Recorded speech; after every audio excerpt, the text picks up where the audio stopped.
Titanic wreck with billionaires on board that resulted in a tragedy. There are other low-key trends though for those who want to avoid the risk, like astrotourism, where tourists disappear to scenic locations and starvate, or sleep tourism, where there's no sightseeing, only nap time. Then there are some happy travel trends like gig tripping. For years, life coaches were treated as big headliners, but today people are traveling from the world over to witness their favorite music stars. Destination concert business is up by more than 50% globally this year. Call it the Swift effect. But there are some who want the opposite of friendship bands and popping music. They too have a niche tourism trend. It's called dark tourism, where people visit morbid landmarks, usually defined by tragedy, suffering and disasters. Kind of like visiting Anne Frank's house in the Netherlands, or the 9/11 Memorial in the US. Though sometimes dark tourism can take a really dark turn. Kerala witnessed this recently during Wayanad's devastating landslides in July this year. As many as 300 people died. But people have been visiting the disaster site out of curiosity. So last month, the police issued a warning against dark tourism, urging tourists to not visit the site because it hinders rescue operations. Clearly, some tourists need a memo on how to do things right. But for others, tourism trends are about trying new things and choosing the road not taken.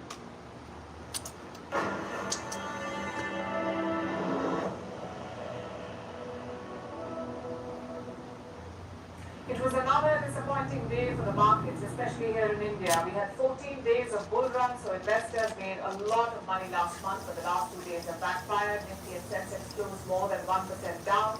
Investors lost around 5 lakh crore rupees, that's $60 billion. Now this loss is notional. You haven't lost the money yet. If you hold on to your shares, the prices may recover. But if you sell now, you will lose money. Maybe that's why the internet is finding all of this funny. Stock market memes have become a genre everywhere. They often target companies, but most times the joke is on the investors. How you doing? Blessed and highly favored.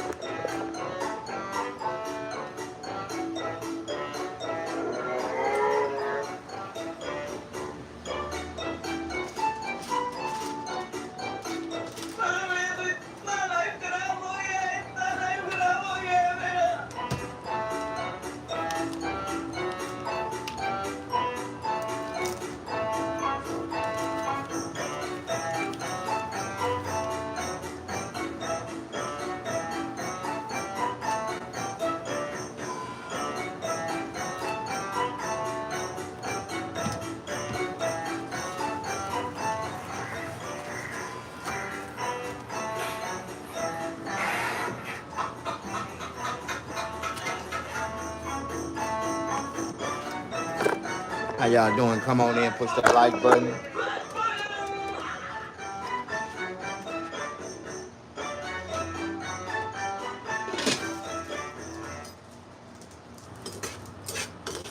Now it's time to back to short images that tell the story. Thousands of protesters show solidarity with Palestinians in Yemen. Super Typhoon Yagi slams southern China with strong winds and torrential rain. And India celebrates the festival of Ganesh Chaturthi as Mumbai's Lal Bagh Raja gets a 20 kg gold crown donated by the Ambanis. Finally, we're taking you back in history on this day in 1991. The Soviet Union recognized the independence of Estonia, Latvia, and Lithuania. The Baltic states were among the 15 republics that made up the Union. Today, these states are staunch rivals of Moscow. They're also members of the NATO alliance. We're leaving you on that note. Thank you for watching. Have a great weekend.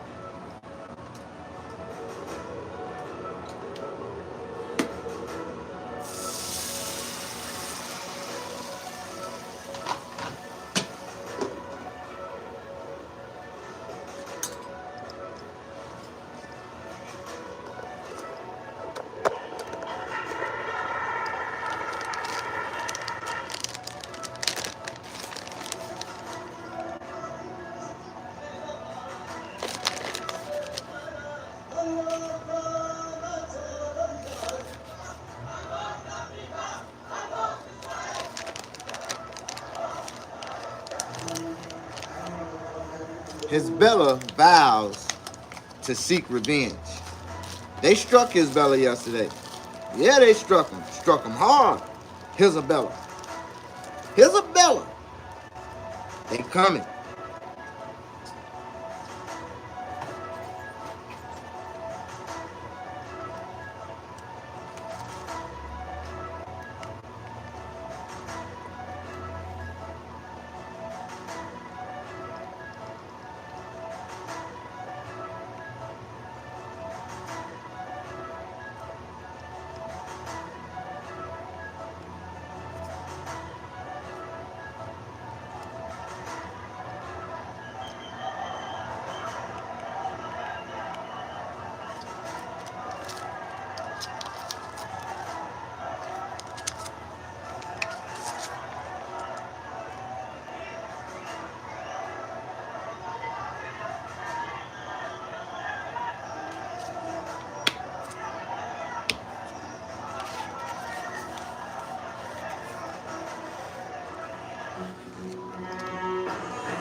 How y'all doing? Y'all blessed? Y'all good? What's up, Joshua Graham? How you doing?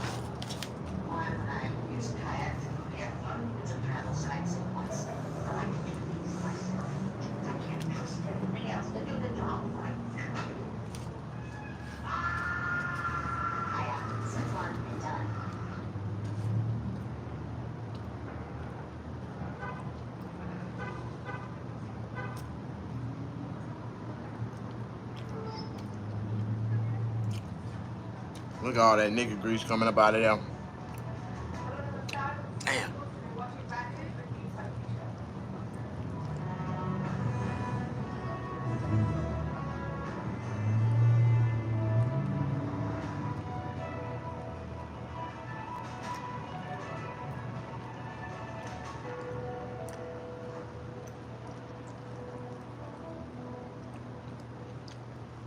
China is preparing for war. Says who? Beijing itself. Their president keeps telling his army to get ready, and now their premier is talking about taking Taiwan by force. That's what the country's policy. Their economy is in bad shape. Entire industries need rescue packages, but the only thing they're boosting is their defense spending. What do we make of these moves and statements? We discussed that tonight. Cuba has always signed a defense deal with China. What does that mean for India?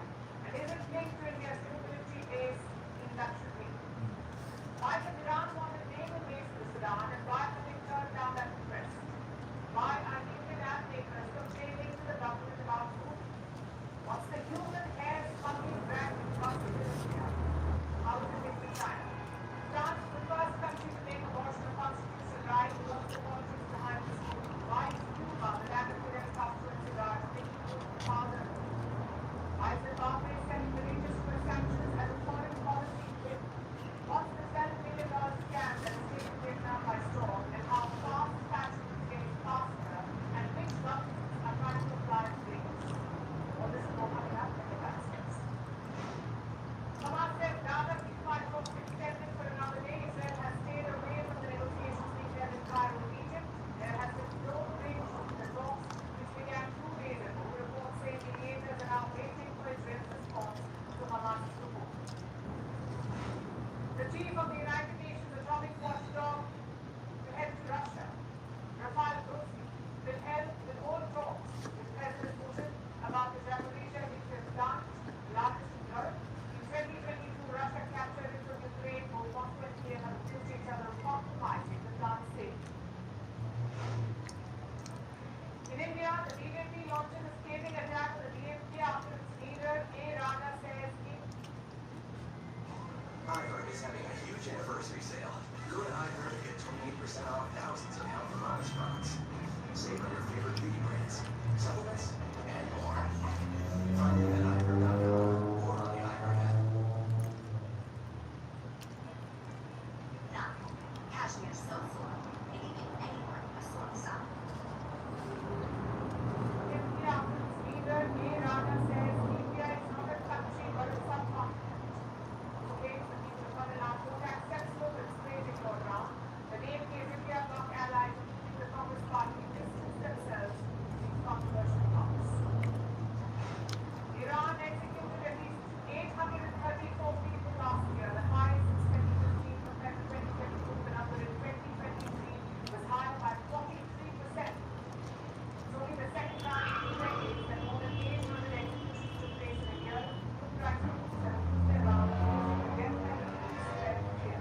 been there?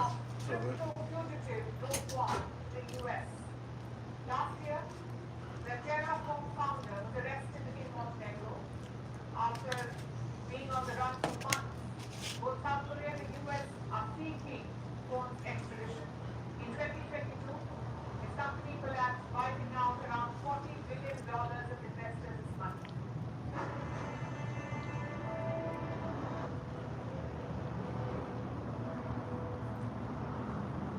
Is China preparing for war? Will it invade Taiwan and take over the island by force? We've asked this question many times on the show, but today Beijing has given its clearest statement. Good, Josh. It is spoiling for a fight.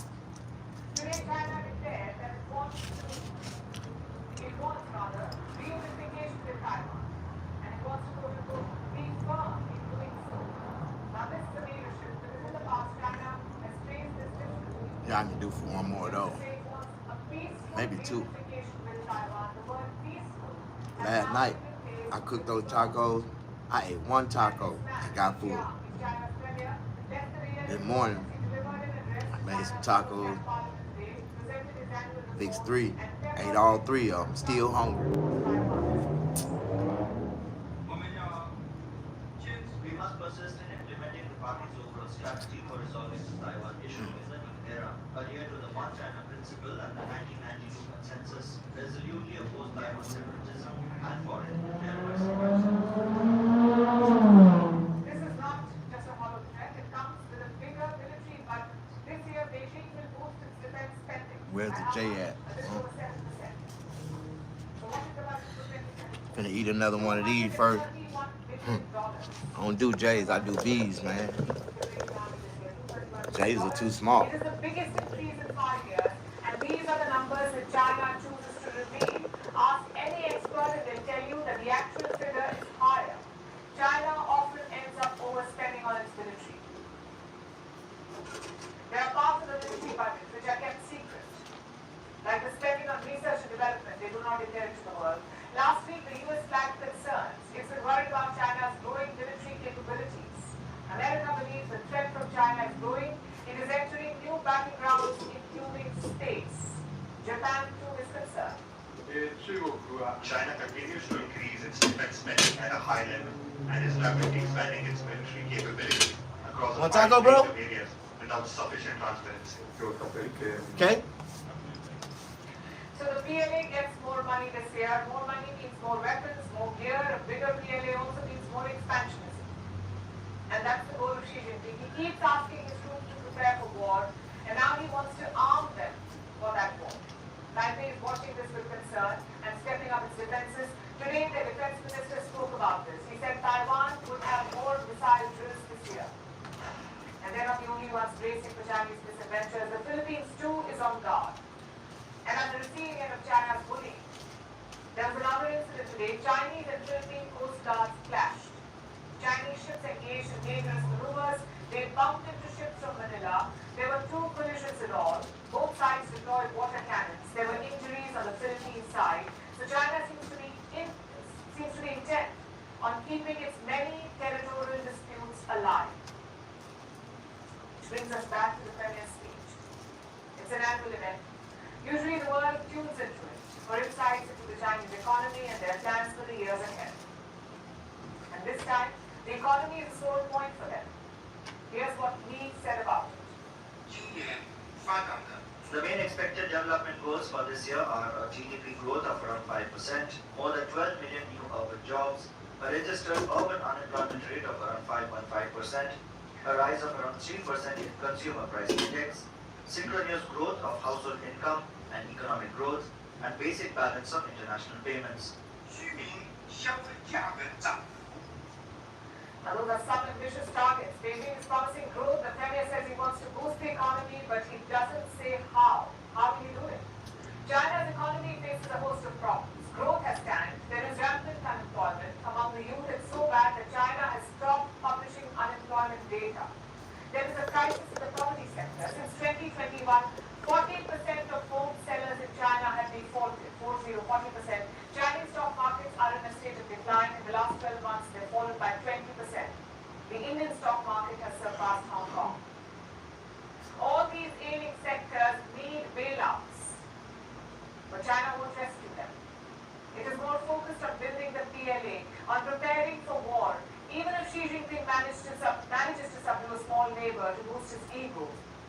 will be a Pyrrhic victory.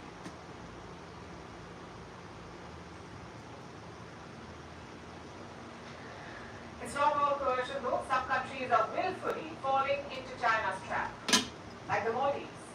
Yesterday we told you about President Mohammad Muizzu's choice. Does he repair ties with India or does he ally with China?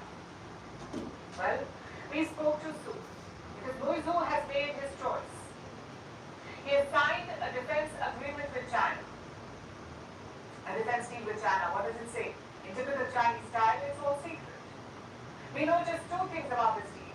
One, it allows China to provide military assistance to the Maldives, and two, it's free of cost. Now, assistance is a broad term. Doesn't mean giving weapons or military aid. Doesn't mean sending surveillance technology. Doesn't mean deploying Chinese officials, or doesn't mean all of the above. Unless you specify, people will assume the worst. But then again, maybe that's Muizzu's plan. Look at the chronology of events. First, he asked Indian sailors to leave the Maldives. Then he hosted a Chinese spy vessel. Then he sent civilians to replace India, sent civilians to replace soldiers. And now, a defense deal with China. So the message is quite clear. Muizzu sees his future in the Chinese camp. He wants to keep pulling away from India.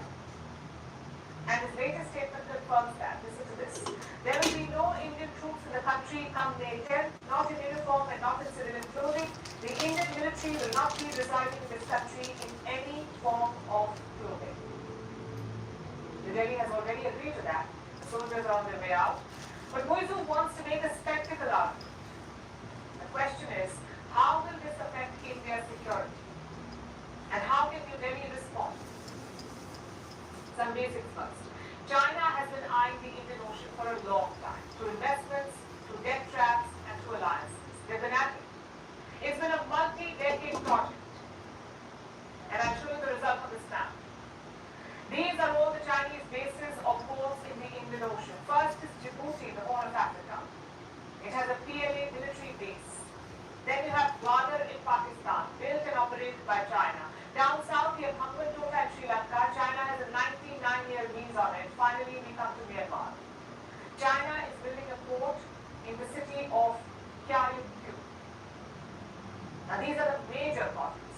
If you add investments and financing, it's a lot more. Some 21 Chinese ports in the Indian Ocean.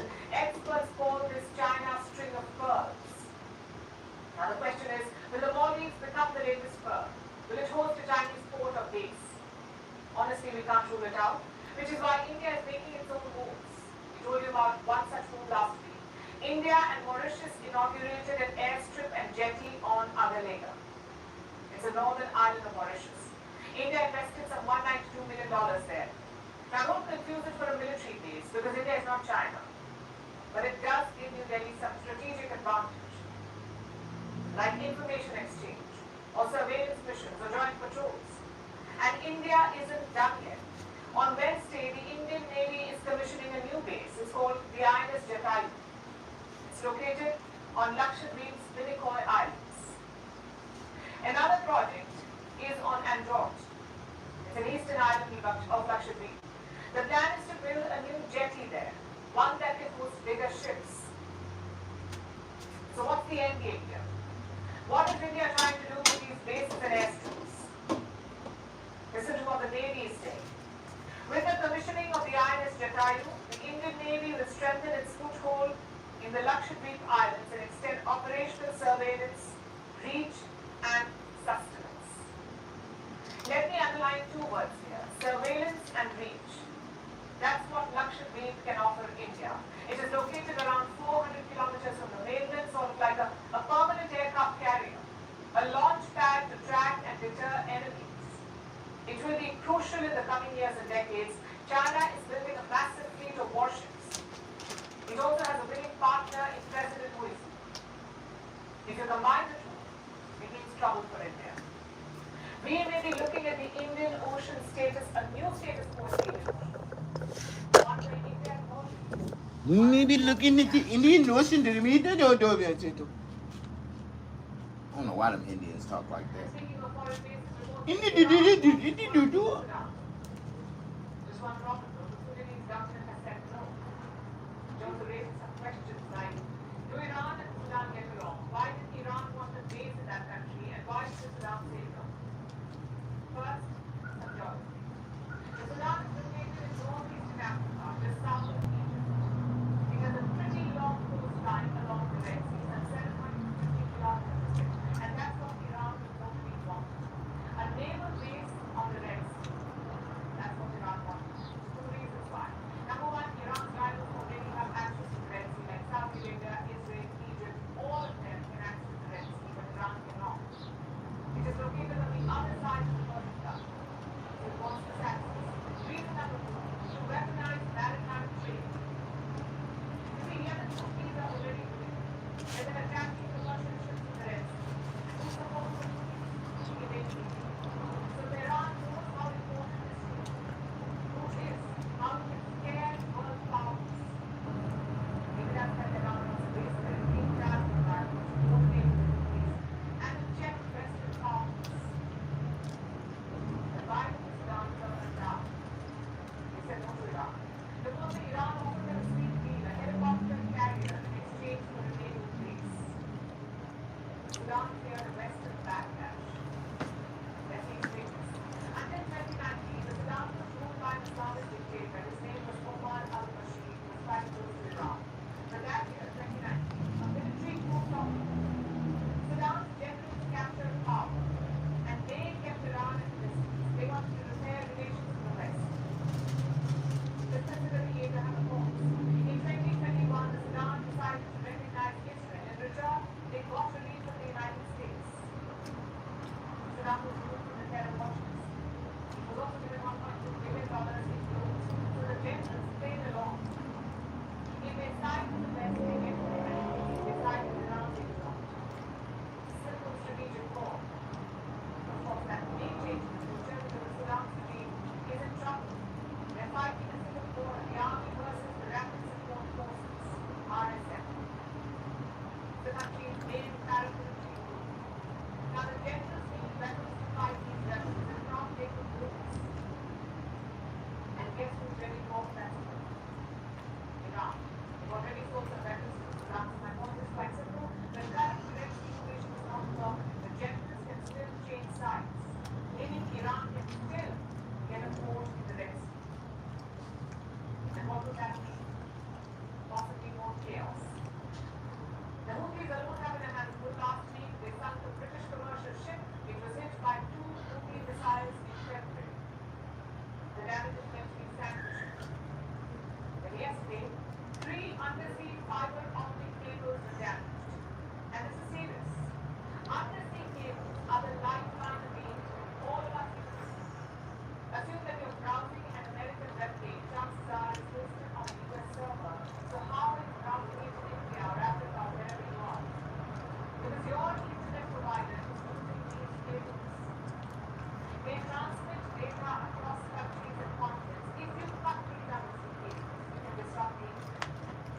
And that's what has happened. 25% internet traffic between Asia and Europe has been impacted. Countries are racing to find solutions. So I guess the question is, who cut these cables? The Houthis are not taking responsibility yet, but clearly they are the prime suspects. Because Monday they attacked another ship, the MSC Star. Targeting over the oppressed Palestinian people and in retaliation for the American-British aggression against our country, the naval forces of the Yemeni armed forces carried out a targeting operation against the Israeli ship MSC Sky in the Arabian Sea with several suitable naval missiles, and the hit was accurate and direct. Guess who held down the ship? The Indian Navy. The INS Kolkata arrived at the attack site late on Monday. Then this morning, firefighting began. 12 Indian personnel were involved in the mission.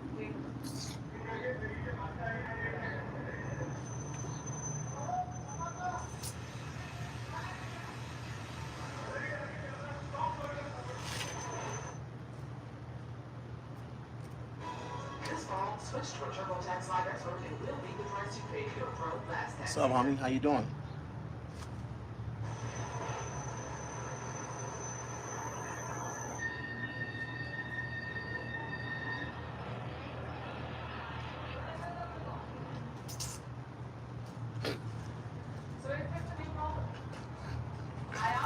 Hey, hey.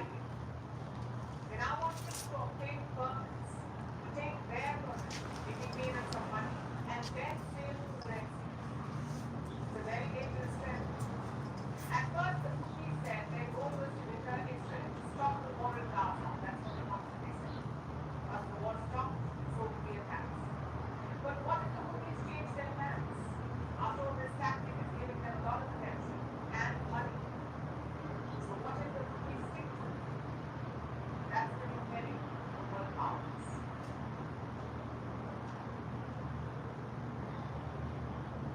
Back to India now, and there's a showdown in the world of technology.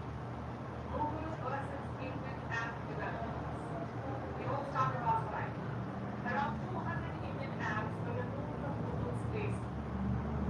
You know some of them, like Naukri, 99 Acres, Shiksha, Shadi.com, whoever.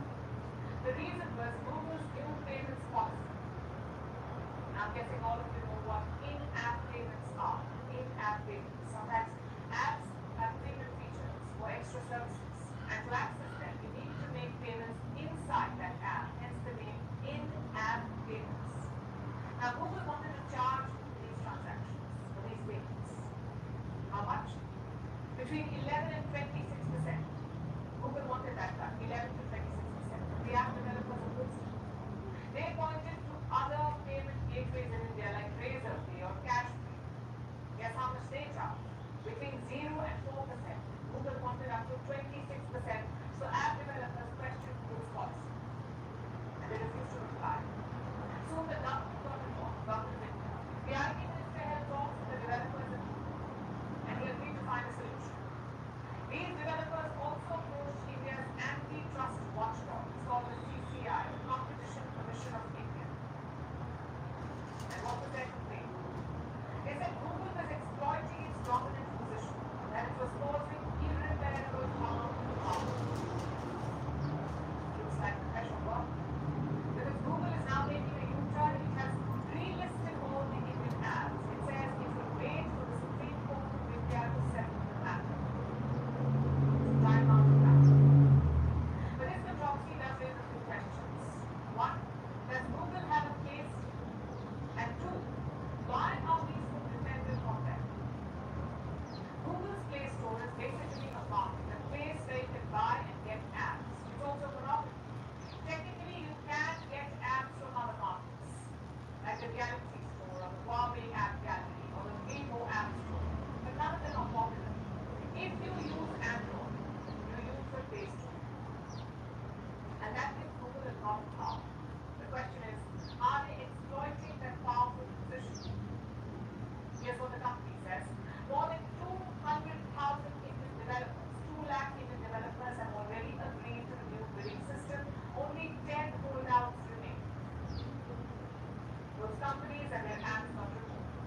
On the face of it may sound amusing, but India's border forces are confronting a hairy situation.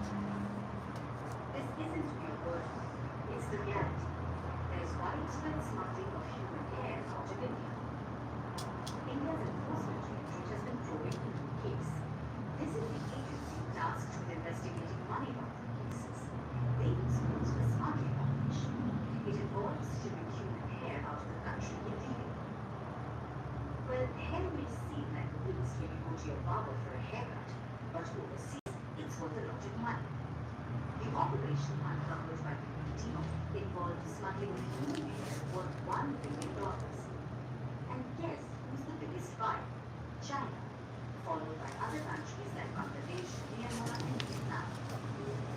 The smuggling often happens through land routes running through India's neighboring countries. Human hair is formed as a big business.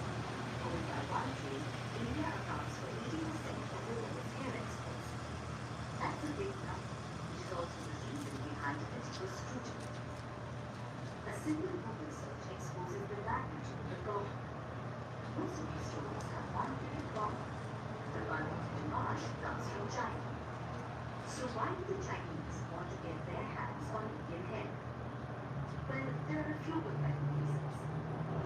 There's an epidemic of hair loss in China. There are many Chinese who are losing their hair at a very young age. And it's not just the men. In 2020, over 250 million Chinese were diagnosed with hair loss. And out of this,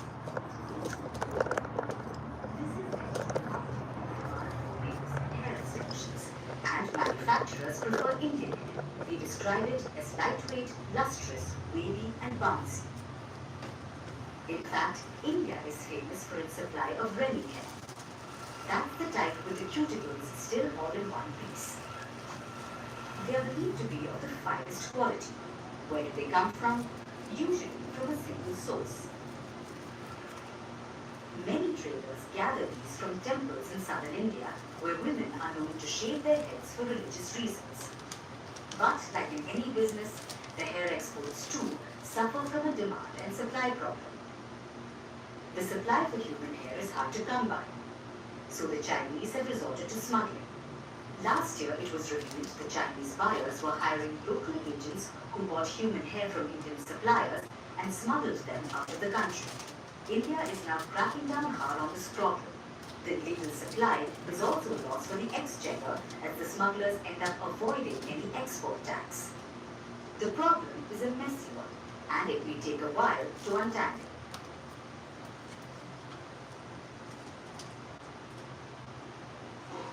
As humans, we're entitled to some basic rights. Right to life, right to education, right to work, freedom of speech, freedom of religion. These are some of our basic rights. But here's the contentious one. The right to abortion. It should be a basic right, one that all women should have. But more often than not, it's a flashpoint. France decided to change that. It has made abortion a constitutional right. The first country in the world to do so. 902 French lawmakers voted on the bill, 780 voted in favor of it, 72 voted against it, and 50 abstained. So it was passed with an overwhelming majority.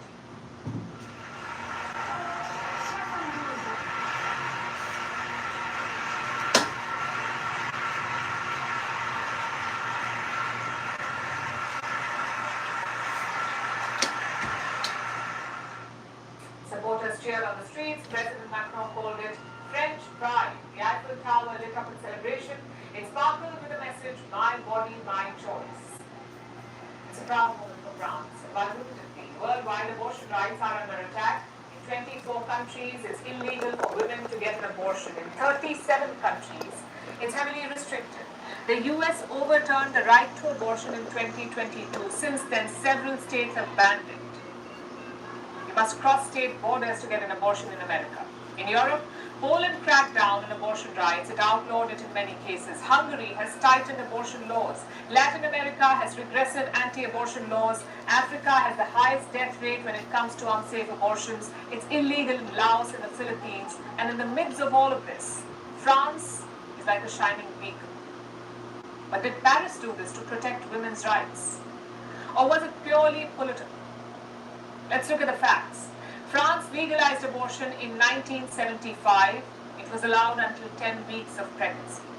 In 2001, it was extended to 12 weeks. In 2022, extended to 14 weeks. You could get an abortion up to 14 weeks into your pregnancy. The procedure was covered by the country's health system. And it's been like that since the 1980s. Plus, there's strong support for it. 86% French citizens favor abortion rights. Even among the right wing, it's quite popular. Before the vote, the French Prime Minister said the right to abortion was in danger. But data shows that was not the case. Since 1975, France's abortion law has been updated 9 times, and every time access has only been expanded. The people supported, the lawmakers supported, across the political spectrum, they all want abortion to be legal in France. So they saying in France, you can kill your child up to 14 years old. Use Kayak to book flights on days that cost less. Download the Kayak app now. Enshrining it in the Constitution is a great move. But why now? Why did they do it now?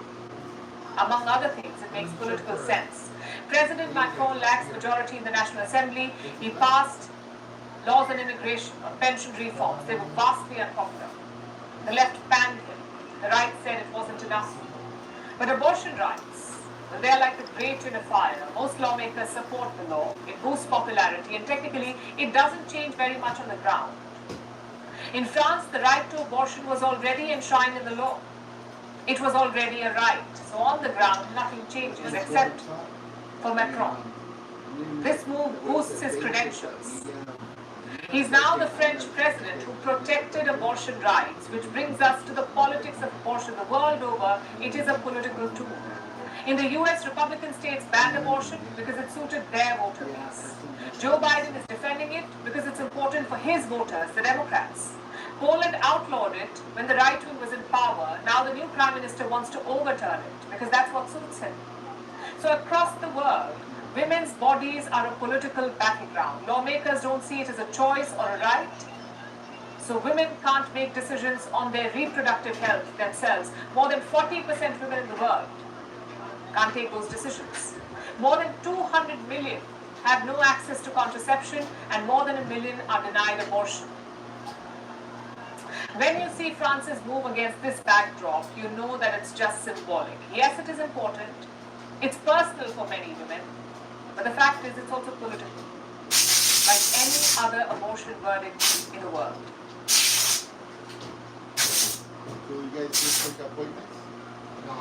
Our next story is from Cuba. What's the first thing that comes to your mind when you say Cuba? Cigars? Fidel Castro, perhaps. Those are the popular guesses. But have you heard about the Cuban economy? It's been in the headlines for some time now. Cuba has raised its fuel prices by 500%. It cancelled its annual May Day parade because of shortage of fuel. It is asking the World Food Programme for powdered milk. There's a shortage of food, there's a shortage of medicines, and this isn't a new crisis. It's been going on for decades now. Our next report tells you how Cuba went from being the shining beacon in Latin America to a struggling economy. It was the early 1960s. The CIA was busy with Operation Mongoose. America wanted to kill Fidel Castro. They hatched different plans, 33 of them. Some included the usual, like poisoning, hiring hitmen. But some of those plans were downright bizarre, like using a nuclear-tipped cigar. Sounds like the CIA drew inspiration from cartoons. Obviously, the plans did not work. The CIA tried and tried, but Castro had more lives than a cat, so his cigar stayed, as did his revolutionary speeches. If you ask anyone, Fidel Castro is synonymous with Cuba. The world knows him as Castro, but for Cubans, he was just Fidel. He was loved by some, hated by many, but no one could ignore him. His beard was recognizable anywhere, so much so that a CIA plan was to make his beard fall out. America believed it would make people lose respect for him, and lead to his ouster. That did not happen. Castro was the longest-serving non-royal leader of the 20th century. His rule spanned that of 10 US presidents. Castro believed Cuba's problems were because of capitalism. He wanted a people's revolution. So, in 1953, he planned an armed uprising. It was against Fulgencio Batista. He was arrested, he left Cuba, but returned to lead a guerrilla campaign. And in 1959, Castro finally got what he wanted, to rule over Cuba. It was a contentious rule. He was close to the Soviet Union, thus enemy number one for the US. The country hosted Soviet missiles. In 1962, the world was on the brink of an all-out nuclear war, with a small island at the center of it. There were also some remarkable achievements, especially in the domestic sphere. Medical care was free for all. Infant mortality rates were at par with developed nations. Cuba even sent doctors and nurses abroad. Cuban doctors conducted over 2 million cataract operations worldwide. They were all paid by the government in Havana. The country also had an advanced biotech industry. Food rationing was introduced in the 1960s. Basic food necessities like rice, oil and beans are available to all.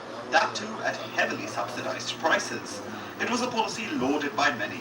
But with the US embargo and no Soviet lifeline in the 80s, it just wasn't sustainable. There was chronic shortage. Department stores had empty shelves. Food queues grew. People wanted to leave the country. It continued until the early 2000s. That's when Fidel Castro relented. He introduced some free market reforms, but it didn't change much on the ground. Then came his brother, Raul Castro. Raul preferred the free market more. In 2008, personal computers were sold to the general public for the first time ever in the country. But the reforms came too little too late. In the 2010s, the economy was still struggling. Then came the pandemic. And since then, the nation of 11 million has barely recovered. Inflation is at 30%. Last year, the economy shrank by 2%. And this year looks no better. Cuba has hiked fuel prices by 500%. There's a shortage of milk, medicines, and other food items, which is why Cuba is now asking the World Food Program for powdered milk. Cuba blames the US sanctions for the crisis, but government mismanagement over many decades is equally to be blamed. Fidel Castro may be long gone, but his policies continue to loom over the island. Cuba was once a crowning jewel in Latin America, but it lost its sheen long ago, and is struggling to find a way back. I got some family over here because of that. Now let's look at what the US government is up to. Yesterday was fairly standard. New day, new sanctions. Normal American one-day blues. Their target was an old favorite, Zimbabwe. It's a country in southern Africa. It's home to about 17 million people, and they've seen it all. For decades, the country was under the iron fist of Robert Mugabe, a freedom fighter turned dictator. Sadly, a common story. He ruled for 30 years, then planned to hand over power to his wife, but in 2017, he was ousted in a coup. Instead of his wife, his vice president took over, continuing the cycle of single-party rule and oppression, just with a different face in charge. As you can tell, the country has been through a lot, including American sanctions. Zimbabwe has been subjected to them for decades now, especially their political class. Washington accuses Zimbabwe's ruling party, the ZANU-PF, of corruption, political repression, and other standard autocratic behavior. These sanctions have never had their desired effect. As I said, Zimbabwe continues to be run by the same party, the ZANU-PF. So we keep hearing stories about rigged elections and dead opposition figures. No matter what the US has tried, they remain a constant. This may remind you of the old adage, insanity is doing the same thing over and over again and expecting different results. But believe it or not, this time it is different. The US decided to fine-tune its sanctions. Instead of carpet bombing, they went for a precision strike approach, restricting the sanctions to just the top brass and bringing relief to many unfairly targeted people. The latest sanctions target just 11 individuals and 3 companies in Zimbabwe. Most of these people were already on the list, like Zimbabwe's president, Emerson Mnangagwa, Mugabe's vice president, who is now the man in charge. He is accused of ordering the political repression and of abetting corruption on a grand scale. Look at the US Treasury Department's accusations. They say the president provides protection to gold and diamond smugglers. He is accused of taking bribes to allow them to smuggle precious minerals out of the country and sell them in quote-unquote illicit markets. Zimbabwe's president is also accused of misappropriating state assets and corruption in handing out government contracts. This is why the US has kept him under sanctions. There are also other government officials on the list, like one of the country's vice presidents and the defense minister. They're there for political repression. That's what they're accused of. The new inductees include the First Lady of Zimbabwe, Auxilia Mnangagwa. She's accused of facilitating her husband's corruption. Then there are some shady businessmen and their companies and some police officials, so standard stuff there. But again, this list is very precise. Like I said, just 11 people and 3 firms. The US has actually removed more sanctions than it has imposed, removed them from dozens of companies and individuals in Zimbabwe, bringing relief to hundreds of people in the country. The Deputy Secretary of the US Treasury, Wally Adeyemo, has said this, and I'm quoting, "The changes we are making today are intended to make clear what has always been true. Our sanctions are not intended to target the people of Zimbabwe." That is why this no longer seems like insanity. The approach, like we said, has changed. American sanctions no longer threaten ordinary people, and Zimbabwe's government is calling this a victory. Even though their president is under sanctions, they say this is a vindication of his foreign policy. Talk about turning a defeat into a celebration, though they're still upset. One government spokesperson said this, that as long as the first family is under sanctions, all of Zimbabwe remains under sanctions. Which is not true though. The president and his wife will still feel the pinch, but many ordinary citizens will get relief. They no longer have to pay for the crimes of their political overlords. They never should have had to. It was always a mistake, but at least that has been rectified now. So hopefully America will stick by this new, less insane approach.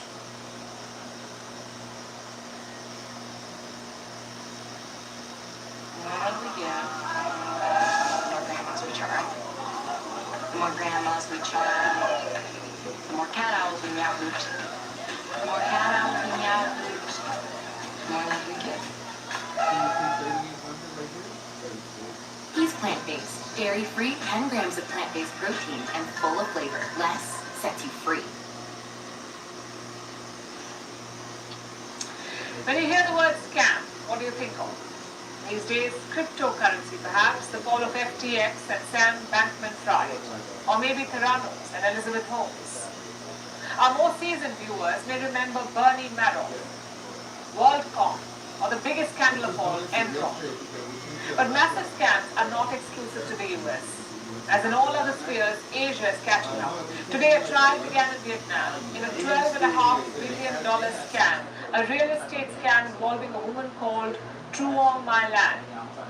She's a 67-year-old real estate tycoon who began selling cosmetics at the age of 16 and went on to control 90% of a bank and a real estate empire. Today she was brought before a court in Vietnam in what's being called their trial of the century. Here's our report.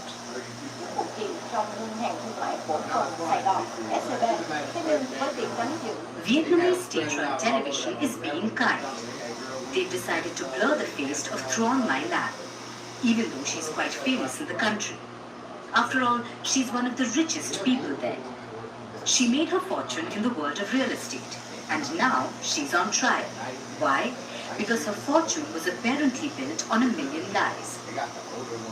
Truong My Lan stands accused of orchestrating one of, if not the biggest scam in Vietnam's history. The scam amounts to almost $12.5 billion, more than FTX and Sam Bankman-Fried, more than double Malaysia's 1MDB scam. The scandal is one of the biggest in all of Asia, and if proven guilty, the tycoon risks getting the death penalty. So let's look at how this happened. Lan founded the VTP Group real estate company in 1991. She was among a host of developers building high-end commercial and residential properties in Vietnam. As her company kept growing, she needed more money to fund new projects. She often got this in the form of loans from banks. One bank in particular stands out, the Saigon Joint Stock Commercial Bank. SCB, as it's known, disbursed loans worth $43 billion to Lan and her associates. This was between 2012 and 2022. 2012 was the year the bank was formed. The same year, Lan became a shareholder there. Now, you may wonder, how can a bank give that much money to one party, even if they're a shareholder? After all, the bank gives loans using customer deposits, so there must have been some checks and balances, right? Well, there usually are, but not when one party owns 90% of the bank. It turns out Lan had a network of 27 individuals who owned shares in the bank on her behalf. It allowed her to control the bank and control how it spent its money. A lot of it went into buying bonds from Lan's company, after which it was embezzled.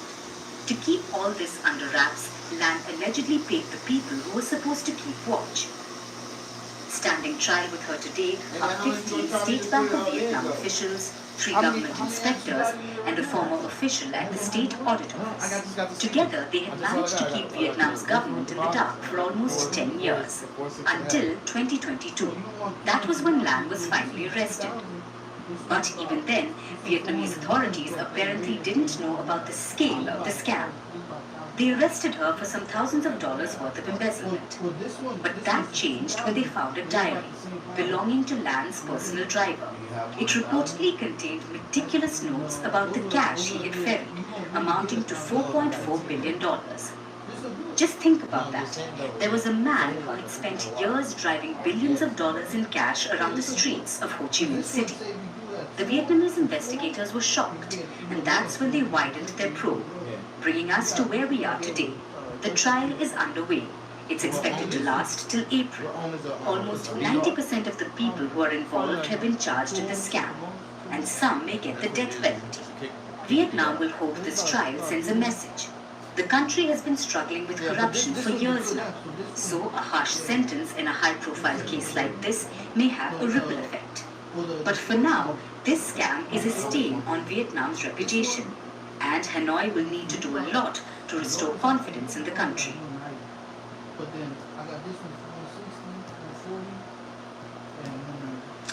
Do you remember what happened in 2008? The world witnessed a global economic crisis. Banking collapsed. Lehman Brothers went bankrupt. Merrill Lynch, AIG, Royal Bank of Scotland, they were about to meet the same fate, but the crisis did not just affect banks, the ramifications were felt across industries, including fashion. Legacy companies filed for bankruptcy. Big brands saw drops in revenue. But do you know who managed to thrive? A new cohort of fashion companies, fast fashion brands. You see, in times of crisis, people do not stop shopping, they just buy more affordable items, like cheap, poorly made clothes. Mass-produced at breakneck speed, so fast fashion made the cut in 2008, its market share expanded. Companies like Boohoo and ASOS were rolling in profits. We saw this during another crisis as well, the pandemic. When fast fashion mogul Shein made a huge leap. It made $2.5 billion from online sales in 2019, just before the pandemic. By 2020, the number had jumped to $8.4 billion, which is a 236% increase. And fast fashion is still soaring. With cost of living crises and growing unemployment, people are lapping up affordable clothes. The global market for fast fashion is worth $106 billion. $106 billion. By 2027, it is expected to reach $185 billion. But France wants to slow down fast fashion. It has proposed a new bill. Their fast fashion brands will be subject to penalties up to 50% of a garment's selling price. Why? Because France claims that an average brand renews its collection 4 times a year, but fast fashion brands offer thousands of products every day. Shein, for example, offers more than 7,000 new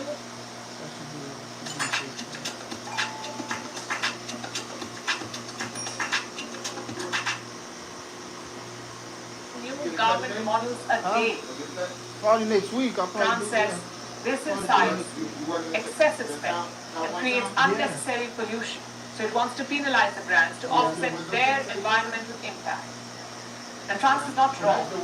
Textile production generates 10% of global carbon emissions, yet 80 billion pieces of new clothing are purchased every year the world over.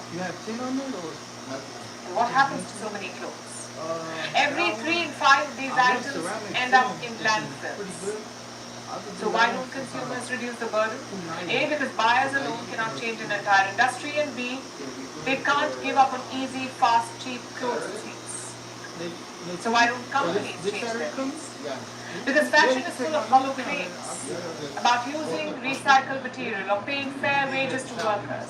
Most of these promises are made by brands themselves. So their progress is self-reported. And brands go largely unchecked. If they don't meet targets, they don't face punishment. And they do not reform themselves.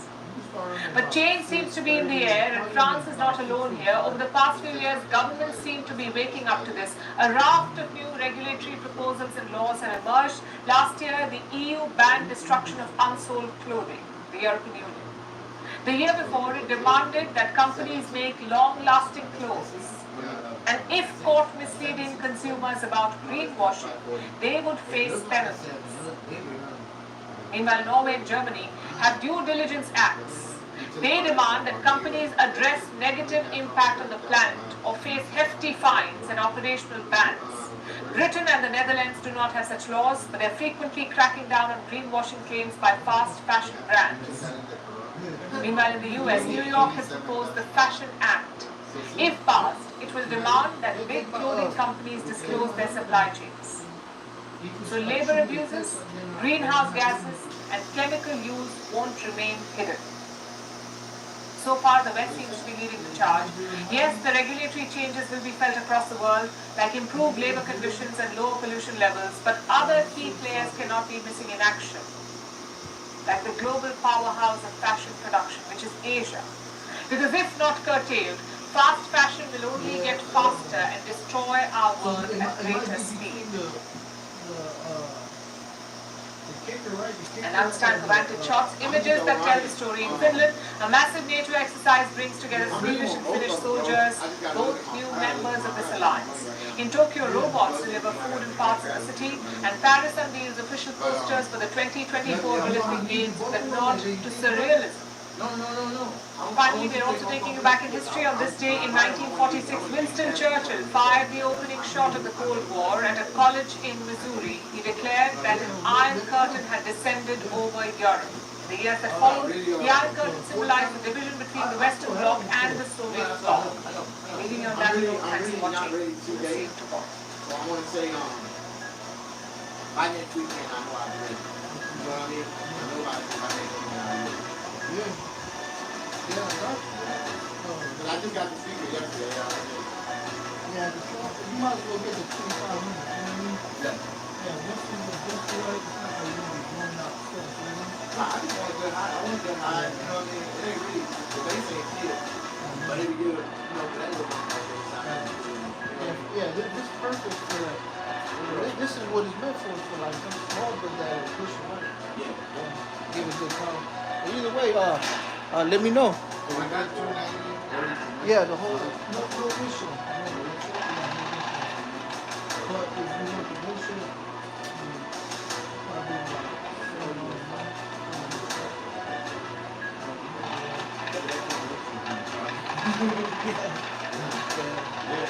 You can get away with it. You can get away with it, but right now in Bakersfield, they're turning the heartbeat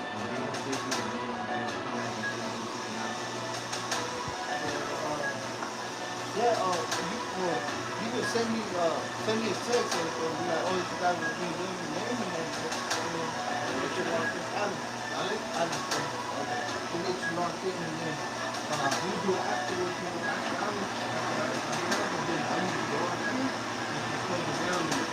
If you local, you can come back and keep working.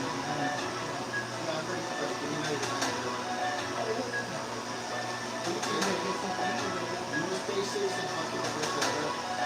Stay safe. Go back and find out.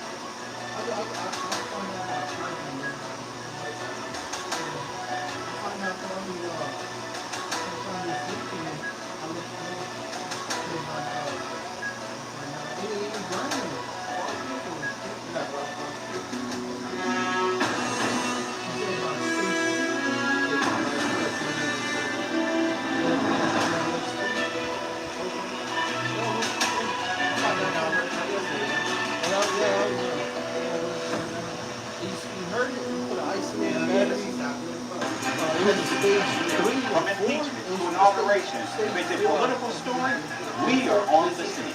The race for the White House is heating up. We're beating Biden. How dare they say that? If it's breaking news, we're live with the latest coverage.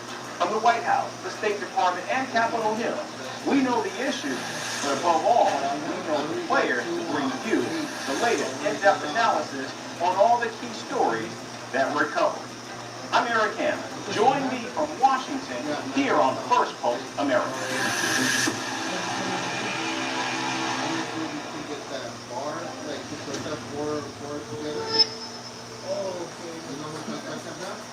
Hello and welcome to First Post America, your global pit stop for the latest news and headlines from the United States and around the world. I'm Eric Hammond coming to you live from the nation's capital in Washington, D.C. We'll get you a roundup of the day's top stories, but first, let's take a look at the headlines. No breakthrough yet in ceasefire talks between Hamas and mediators in Cairo. Hamas says the talks will be extended for a day. The aim is to halt fighting in time for the start of Ramadan. Ukraine claims its forces have destroyed a Russian military patrol boat near the Crimean Peninsula, adding to the string of attacks on Moscow's Black Sea fleet. Former President Donald Trump's grip on the Republican nomination for president is all but certain as 16 states and one U.S. territory hold primary votes today on Super Tuesday. North Korea says Seoul and Washington would pay a dear price over large-scale military exercises, urging them to cease frantic war drills.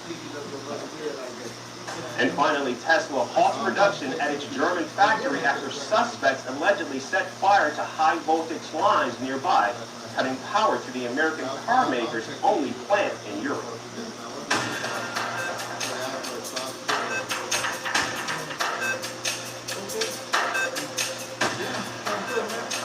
Thank you. All right, I'll see you.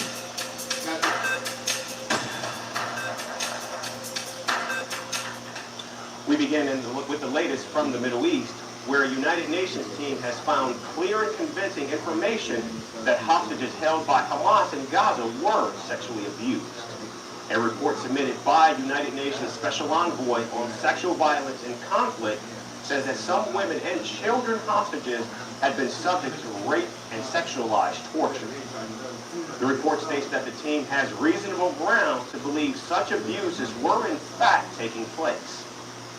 With regard to the hostages taken to Gaza, we found clear and convincing information that sexual violence, including rape, sexualized torture, cruel, inhuman, and degrading treatment, has been committed against captives.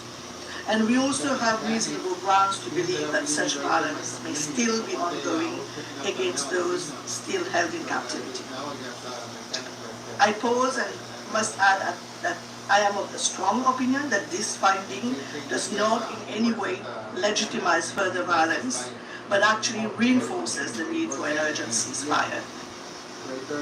Now, UN Special Envoy Pramila Patten also reported that the team had reasonable grounds to believe sexual assaults, including rape and gang rape, took place during the October 7 attacks by Hamas. We also found that there are reasonable grounds to believe that conflict-related sexual violence, including rape and gang rape, occurred during the 7th of October attacks in at least 3 locations, namely the Nova Music Festival site and its surroundings, Road 232, and Kibbutz Rein. And in most of these incidents, victims were first subjected to rape and then killed, and at least 2 incidents relate to the rape of women's corpses. The Special Envoy Patton led a 9-member team of experts to Israel and the West Bank last month. But the team cautioned there were limitations on what it could actually achieve. Chief among those limitations was a lack of access to survivors of these actual attacks. And Patton said the team did not manage to meet any survivors of sexual violence during the October 7th attacks. However, they were able to talk to multiple witnesses, released hostages, and were able to review video footage and pictures. The report was finalized based on first-hand accounts of released hostages. Now, the report emerges amid soaring tensions over the handling of allegations of sexual assault by Hamas. And now Israel has accused the United Nations of taking too long to respond to these claims. And in a further stinging review, Israel has recalled its ambassador from the United Nations. The UN, however, has defended itself against Israel's allegations. This year, the UN and UN Women's silence in the face of Hamas sexual violence turned International Women's Day into a sick joke. This is the peak of the UN's hypocrisy. The UN claims to care about women. Yet, as we speak, right now, Israeli women are being raped and abused by Hamas terrorists. Where is the UN's voice? Where is your voice? Colleagues, I call on the Secretary General and the Security Council to convene immediately to finally condemn Hamas's heinous crimes. Hamas must face unrelenting pressure to end their sexual violence and release all of the hostages immediately. Now, at the heart of this bitter dispute between Israel and the United Nations is also the UN Agency for Palestinian Refugees. Several Western countries, including the United States, have pulled funding to the UNRWA after Israel accused nearly a dozen of its employees of involvement in the October 7th attack. The Israeli Defense Ministry further alleges that the UN aid agency in Gaza employed more than 450 military operatives from Hamas and other armed groups. Over 450 UNRWA employees are military operatives in terror groups in Gaza. Over 450. This is no mere coincidence. This is systematic. There is no claiming we did not know. Hamas exploits humanitarian organizations and uses them to commit crimes against humanity. These terrorists are employed by UNRWA. They receive salaries that are paid by the international community. Donations that are meant for humanitarian purposes, meant to benefit the people of Gaza, are funding mass murderers and rapists. UNRWA has been proven to be an instrumental part of Hamas's terror machine. Yet rather than take responsibility for the weaponization of this UN agency, senior UN officials have chosen to say that they had no knowledge of Hamas's hold on the agency. Now, the head of the UN Palestinian Refugee Agency has warned of a deliberate and concerted campaign aimed at ending its operations in Gaza. The agency head has also called out Israel's Prime Minister Benjamin Netanyahu for openly stating that the UNRWA will not be a part of a post-war Gaza. The fate of the agency and the millions of people who depend on it hang in the balance. Excellencies, UNRWA is facing a deliberate and concerted campaign to undermine its operations and ultimately end them. More blatant is the Israeli Prime Minister openly stating that UNRWA will not be part of post-war Gaza. The implementation of this plan is already underway with the destruction of our infrastructure across Gaza Strip. The Assembly cannot look away as Israel continues targeting UNRWA with attacks on its staff and premises, obstruction of its humanitarian aid.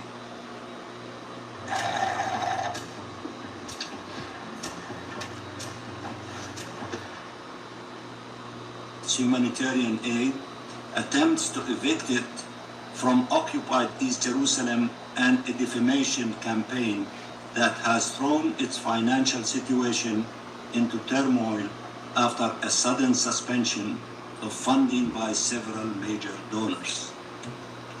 That this is happening in the midst of the ongoing catastrophe in Gaza makes it even more harrowing. Now on Monday, the UN Palestinian Refugee Agency said members of its own staff had been detained, tortured, and sexually abused by Israel. It also claims that some of its staff had been forced to sign confessions related to the October 7th attack. The Israeli military called these claims unsubstantiated. It said that this was a cynical attempt to create false equivalency with the systematic use of rape as a weapon of war by Hamas. The UNRWA employs around 30,000 people in the occupied Palestinian territories, Lebanon, Jordan, and Syria, with about 13,000 staff in the Gaza Strip. It's also been at the center of providing humanitarian relief in Gaza, where aid groups are warning of a looming famine after 5 months of war. And now from Hamas to the Houthis, as the Iran-backed group escalates attacks in the Red Sea, reports say submarine cables in the region have been severely damaged. According to a Hong Kong telecoms company, cables belonging to 4 major telecom networks have been cut.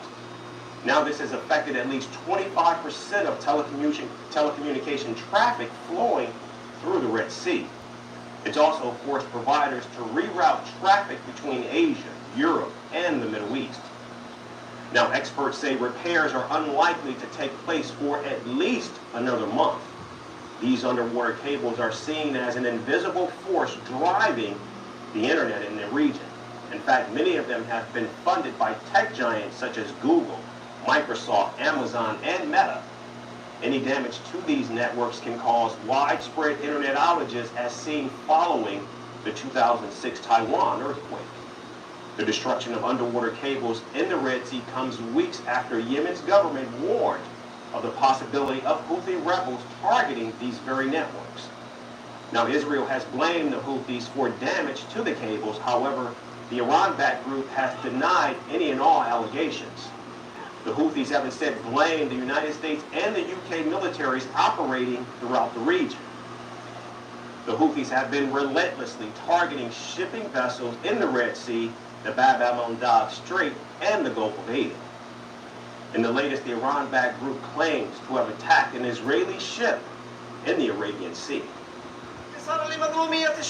Triumphing over the oppressed Palestinian people and in retaliation for the American-British aggression against our country, the naval forces of the Yemeni armed forces carried out a targeting operation against an Israeli ship, MSC Sky, in the Arabian Sea with several suitable naval missiles, and the hit was accurate and direct. The targeting operation came only hours after carrying out a qualitative operation during which the missile force and the unmanned air force launched several ballistic missiles and drones at many enemy American warships in the Red Sea. Now the Houthis say their attacks are in solidarity with the people of Gaza. In retaliation for these attacks, the United States and the UK have been targeting Houthi infrastructure throughout Yemen. Now, however, despite more than a month and a half of U.S.-led strikes, the Houthis remain undeterred in their ongoing attacks. In fact, the Houthis insist their attacks will continue until Israel stops its combat operations in the Gaza Strip. Russian President Vladimir Putin has found another way to divide Europe, this time using tricks from his spy manual. Moscow has published an audio leak reported to be from a conference call of Germany's high-ranking military officials. The leaked audio is almost 40 minutes long and includes the German Air Force's top brass discussing sending weapons to Ukraine. The military officers are heard discussing the logistics needed for delivering the Taurus cruise missile to Kyiv. The Taurus missile is an air-launched cruise missile which is known for its precision and can hit targets up to 500 kilometers away. Germany's senior Air Force officers discussed how Ukraine could be best use the cruise missile against Russia. Some even suggested using up to 20 Taurus missiles to target the Kerch Bridge, which connects the Crimean Peninsula to Russia. The German officers even discussed providing coordinates of Russian infrastructure to Ukraine for carrying out these very attacks.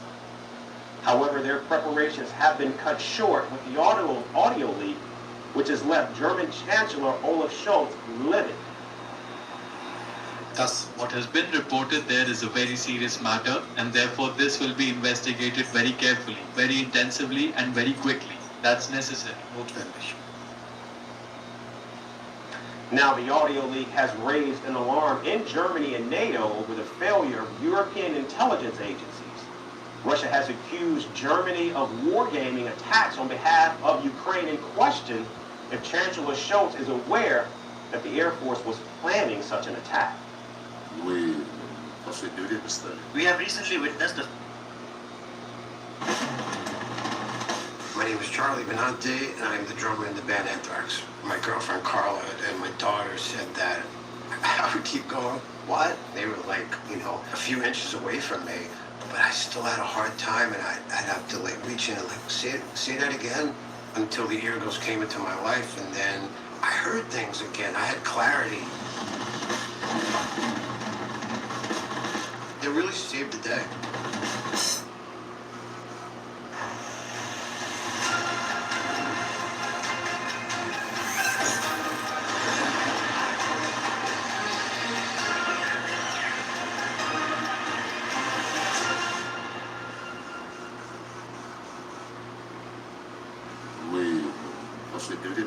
We have recently witnessed the facts that have been revealed about the confrontation between German Chancellor Scholz and the Bundeswehr, about some cunning plans of the Bundeswehr, which became apparent due to the publication of this audio recording about how they are thoroughly preparing an attack on Crimea Bridge, on other objects including munitions warehouses, and mostly how at the same time they want to necessarily trick everyone so that suspicion falls not on them, but on the Americans and the British who are already there. This is a blatant self-exposure. The leaked recording puts a spotlight on growing frustrations in the German military. Refused to send Taurus missiles to Ukraine, citing it could drag them into a direct conflict with Russia. Even the UK, which has intensified its lobbying on the Taurus missile, urging Germany to supply the long-range missiles to Kyiv. The German leader has now authorized a full investigation into the audio leak, calling it an attempt by Putin to divide Europe. We are scrutinizing everything now that we have the findings of the German military counterintelligence service. Everything is being scrutinized and checked to see whether the wrong classification has been made here, the wrong platform used, are the guidelines sufficient, the rules we have, or do we need to adapt them? And then we will quickly draw the appropriate conclusions. Meanwhile, opposition leaders in Germany have called for Chancellor Scholz to step down, calling him the weakest link in Europe. In fact, just yesterday, Scholz reaffirmed his stance on not sending Taurus missiles to Ukraine. But it looks like now the cat is, in fact, out of the bag. Germany's military's campaign has been foiled by Russia. For Vladimir Putin, it's mission accomplished. And moving from espionage concerns in Germany to legal intrigue in Washington, the U.S. Supreme Court has handed Donald Trump a major victory, overturning a Colorado court ruling that barred him from the state's primary ballot. The Supreme Court has said states cannot bar the former president from contesting in the primaries. And what does this mean for Trump and his presidential campaign? Our next report gets you all the details.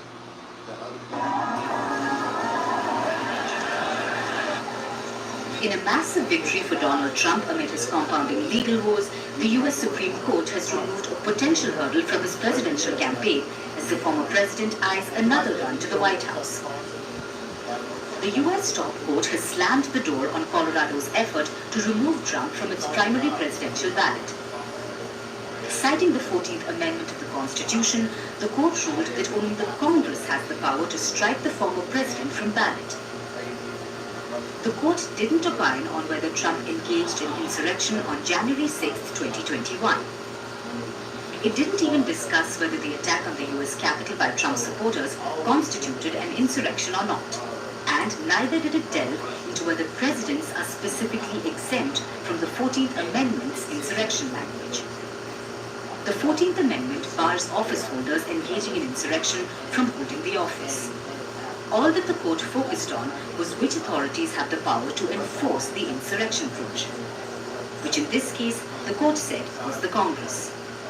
So, with a closely divided Senate and a Republican-controlled House, the chances of Trump being ruled ineligible under the 14th Amendment are essentially nil. Thank you very much. I want to start by thanking the Supreme Court for its unanimous decision today. It was a very important decision. We're very well crafted, and I think it will go a long way towards bringing our country together, which our country needs. And they worked long, they worked hard, and frankly, they worked very quickly on something that will be spoken about 100 years from now, or 200 years from now. Extremely important. Essentially, you cannot take somebody out of a race because an opponent would like to have it that way. And it has nothing to do with the fact that it's the leading candidate, whether it was the leading candidate or a candidate that was well down on the totem pole. You cannot take somebody out of a race.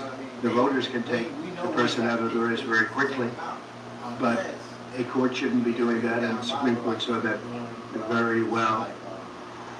Last year, the Colorado top court found Trump engaged in an insurrection and ruled that he was ineligible to appear on the state's ballot. Now, the Supreme Court ruling sidesteps some of the biggest political landmines in the case. It also dismisses challenges for Trump in other states. Both Maine and Illinois also moved to take Trump off the ballot. After the ruling, Trump accused Biden of weaponizing and using prosecutors and judges against him. I will say that President Biden, number one, stop weaponization. Fight your fight yourself. Don't use prosecutors and judges to go after your opponent, to try and damage your opponent so you can win an election. Our country's much bigger than that. The other thing I say to President Biden, close the borders now. This is not sustainable for our country. It's not sustainable for our cities. Our country is under siege. Both Maine and Colorado, along with 14 other states, are voting in primaries in a marathon contest. And Trump's legal victory came just ahead of Super Tuesday, where the former president is expected to sweep and defeat his sole remaining but distant opponent, Nikki Haley, in every battleground. And finally, the West African nation of Nigeria is on the brink of an economic meltdown. Rising inflation rates and skyrocketing prices of food have exacerbated the crisis. Basic necessities have become luxuries for people in Nigeria. Desperate to get food, residents in Nigeria's capital city of Abuja are breaking into government warehouses to steal food and grains. To contain the crisis, the Nigerian government has now beefed up security at its food warehouses. Here's our report. Africa's largest economy is battling its worst ever crisis. With soaring inflation and skyrocketing food costs, Nigeria is on the brink of a meltdown. And the turmoil has been the most punishing for its people. There have been angry protests and nationwide strikes. But the plight of Nigeria's citizens is only deteriorating. A litre of petrol costs more than 3 times what it did just months ago. Wages have not been keeping up with the mounting cost of living. What's worse is that prices of food staples have more than doubled in the past year. I cannot afford to buy petrol to power my generator to water the farm because of the high cost of petrol. Things are difficult in the country. Food is expensive as well as several other items. The price of gari and rice are high. With these high costs of goods, we cannot train our children in school or manage to buy any food.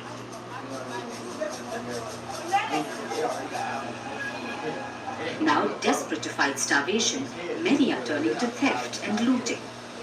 In Nigeria's capital city of Abuja, hundreds are forcing their way into warehouses and stealing food.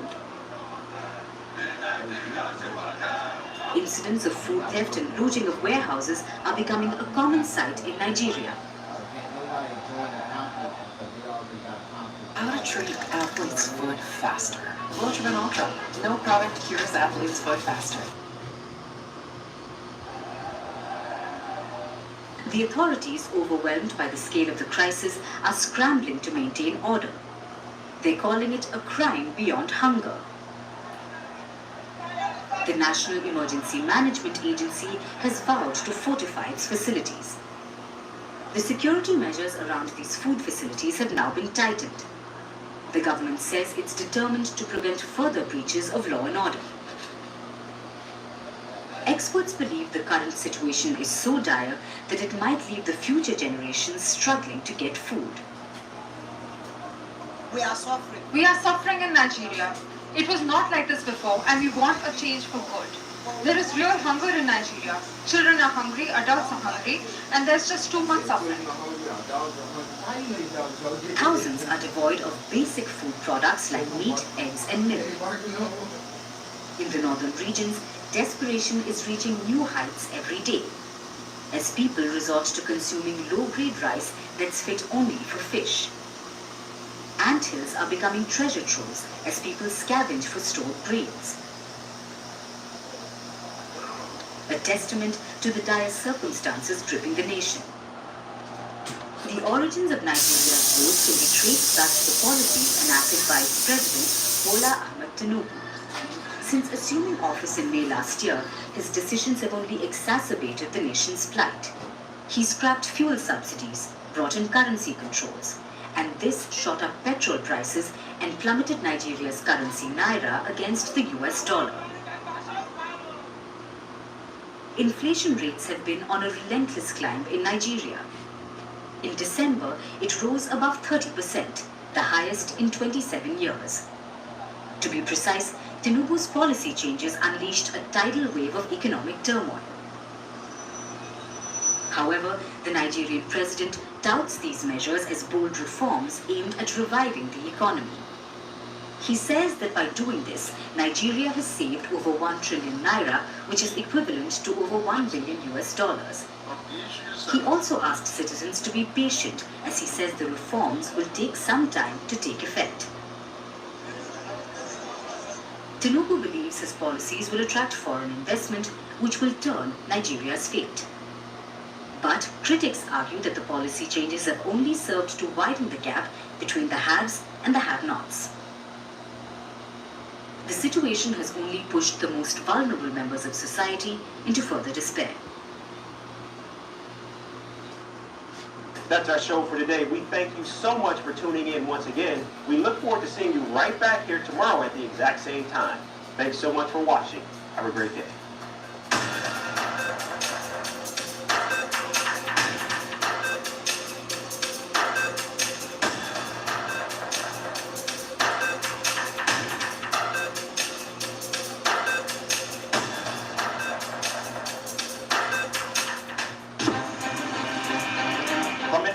To inaugurations. If it's a political story, we are on the scene. The race for the White House is heating up. We're beating Biden. How dare he say that? If it's breaking news, we're live with the latest coverage. From the White House, the State Department, and Capitol Hill, we know the issues, but above all, we know the players to bring you the latest in-depth analysis on all the key stories that we're covering. I'm Eric Ham. Join me from Washington here on First Post America.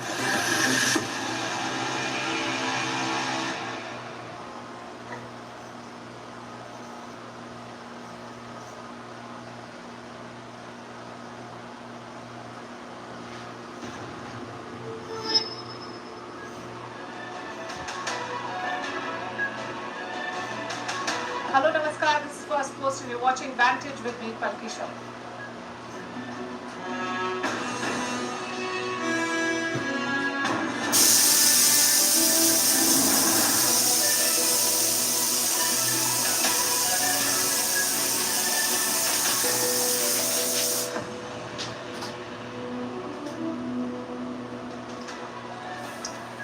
Day Day one of any summit is usually about handshakes and smiles, getting to know each other, testing the waters. It is usually a curtain raiser for the action-packed final day.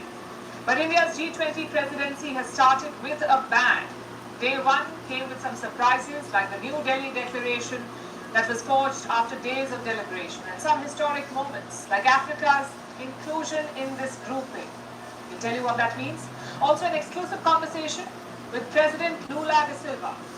His country, Brazil, will take over the presidency from India. We talk about what this means for the global south. Also, what does a successful G20 mean for brand India? Has the country officially declared itself a major power? All this and more is coming up in that conversation with the Brazilian president. But first, the headlines.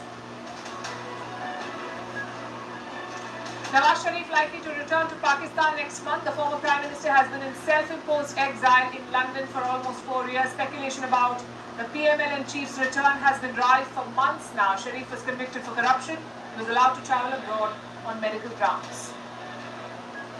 UK police arrested terror suspect who escaped from a London prison. 21-year-old Daniel Khalif fled on Wednesday. He allegedly escaped by clinging onto the bottom of a delivery van. The former soldier is accused of leaving fake bombs at a military base.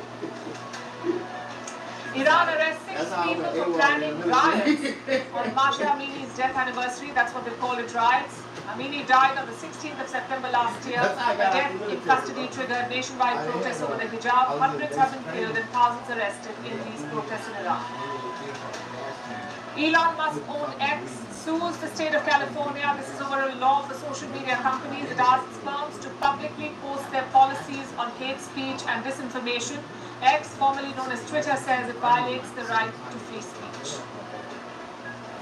And Neymar overtakes Pele, becomes Brazil's all-time top scorer. His 2 goals against Bolivia take him past Pele's record. Neymar now has 79 goals to Pele's 77. I'll send it to 30 minutes.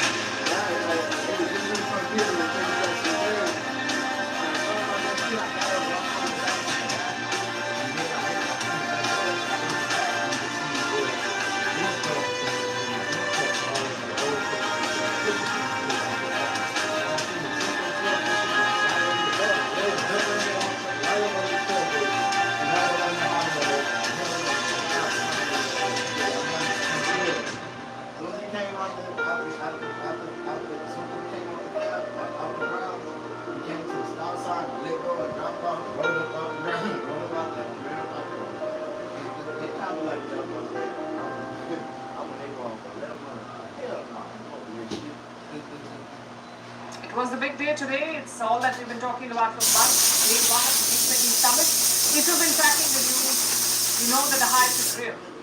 India took over the G20 presidency in Bali last December. So the last 9 months have come down to this moment. The Leaders' Summit here in New Delhi. It kicked off this morning at the Bharat Mandapam, a newly constructed sprawling building in the heart of the national capital. The place is buzzing with action right now. World leaders, diplomats, journalists, the who's who of the world, all gathered at the center of New Delhi. It is what many call the Met Gala of diplomacy. I know diplomacy can be boring, but the G20 Summit is not just about policy discussions. Sure, that is important, but it's also about the grandeur, the opulence, diplomatic finesse, and international flair. The summit will go on for 2 days, today and tomorrow. So like I said, today was day one. It started with the welcome of world leaders. Like any host, Prime Minister Modi arrived first. He was there to greet the leaders to the summit. There were some laughs, hugs, even banter that was shared. The Indian Prime Minister welcomed the world leaders in front of this backdrop, the Konar wheel in Odisha. It was built during the 13th century, a wheel with 24 spokes features India's national flag as well. It serves as a symbol for the wheel of democracy. It's similar to the Ashok Chakra. So a perfect backdrop for India's welcome handshake. The Prime Minister welcomed 36 world leaders, leaders of G20 nations, leaders of nations that India invited to the summit. The United Nations Secretary General, the World Bank President, the MD of the International Monetary Fund. Once the welcome was done, it was time to get down to business. Prime Minister Modi kick-started the day with a welcome speech. 21वीं सदी का यह समय पूरी दुनिया को नई दिशा दिखाने वाला और नई दिशा देने वाला एक महत्वपूर्ण समय है।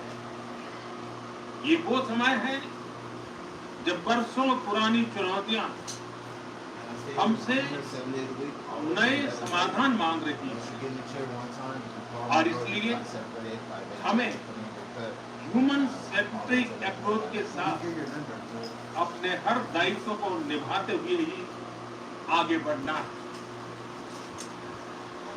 It's the placard ahead of him that got everyone's attention. It said Bharat instead of India.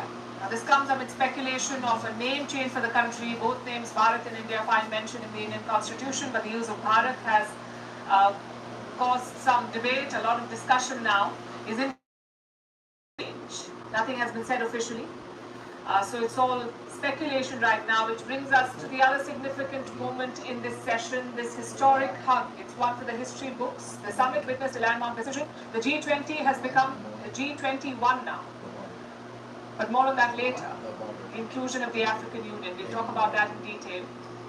Let's, for now, focus on the first session of the G20 Summit. It was called One Earth. This is in line with India's G20 slogan, Vasudhaiv Kutumbakam, which translates to the world is one family, one earth, one family, one future. That's the slogan.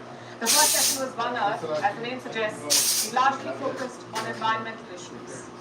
आज G20 के president के तौर पर भारत पूरी दुनिया का आह्वान करता है कि हम मिलकर सबसे पहले इस ग्लोबल ट्रस्ट डेफिसिट को एक विश्वास, एक भरोसे में बदलें।